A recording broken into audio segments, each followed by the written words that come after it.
রুমি রাহমাতুল্লাহি আলাইহি বলেন আবদার কিস্তি হালাকে কিস্তিয়া সাব আন্দার জিরে ফিশতি কিস্তিয়া নৌকা পানি ছাড়া চলবে না তুই পানি নিয়ে নৌকা চালাও তবে সাবধান এই নৌকার মাঝি পানির মধ্যে নৌকা চালাও কোনো চিন্তা নাই তবে ভয় পানি যেন নৌকার মধ্যে ঢুকে না যায় যদি পানি নৌকায় ঢুকে যায়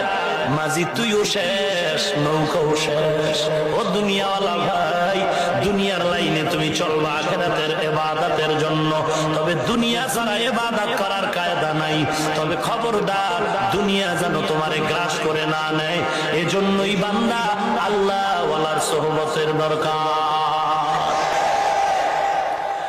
আল্লাহর নবী বলেন যারা দুনিয়াকে